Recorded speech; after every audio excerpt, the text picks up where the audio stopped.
Welcome to another podcast. Game 3 of the NBA Finals is hours away from tip-off. And as always, I'm going to give you my pick and my analysis. So make sure you subscribe and make sure you hit that bell so you can see more of these videos. Now, in Game 2, the Warriors won 109 to 104.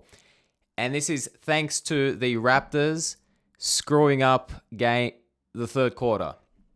So at halftime, the Raptors led 59 to 54, but opening the third quarter, the Warriors went on an 18 to nothing run. All right, the Raptors went 5 minutes and 40 seconds without scoring, and it is the biggest drought in NBA Finals history in a third quarter. So despite that, they only lost by 5 points. The bad news, so the good news for the Warriors is the series is tied at 1 apiece. The bad news, however, is they lost Kevon Looney for the season. He was averaging 7.2 points per game and 4.6 rebounds and giving him 20 minutes. So that burden now falls on the shoulders of Andrew Bogut and DeMarcus Cousins.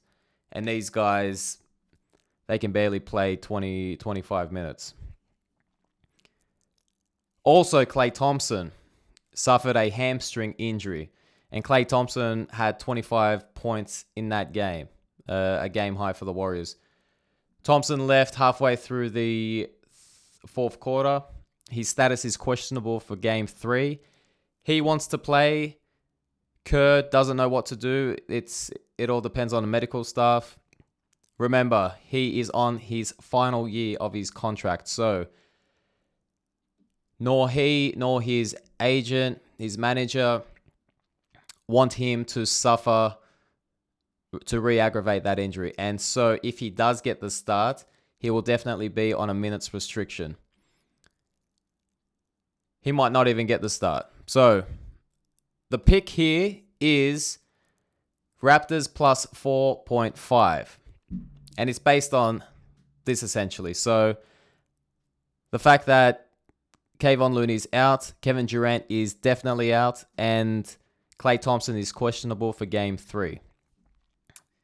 The Warriors are very vulnerable right now, and the Raptors, coming off a 37% shooting performance, their point guard Kyle Lowry getting fouled out, Marc Gasol putting up just 6 points, Pascal Siakam 12 points, shooting 5 of 14 from the field. A bounce back is due here. A much stronger performance is due from the Raptors.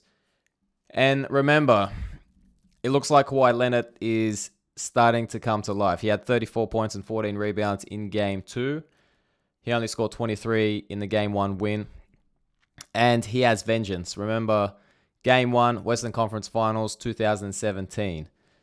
The Spurs led 78 to 55 until early in the third quarter. I believe it was the 7-minute mark in the third quarter. Kawhi Leonard goes for a two-pointer. Zaza Pachulia steps on his left foot, causing him to not only injure his ankle, but be done for the season. And the Warriors ended up winning that game 113 to 111, I believe. It was the biggest comeback. They came back from 25 points. Biggest comeback in playoffs history in the last 15 years. They won that series, and Kawhi missed almost all of last season, came to the Raptors.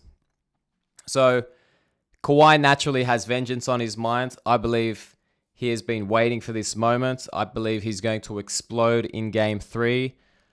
Kyle Lowry is going to follow. He's due for a big game. And again, Warriors are most likely going to rely on Steph Curry for their scoring. So, pick number 1, Raptors plus 4.5. Pick number 2, considering I didn't post a video for Game 2, apologies, is over 212.5 points. And the reason for that is Game 1, the score was 118 to 109. Game 2, despite the poor shooting from both teams, especially the Raptors, again, they shot just 37%. They still managed to put up 213 points collectively, and I believe this trend will continue. So, pick number 2, over 212.5 points. So, I hope you like that. Again, make sure you subscribe. Make sure you hit that bell. Stay tuned for more videos for games 4, 5, 6, and 7 if necessary.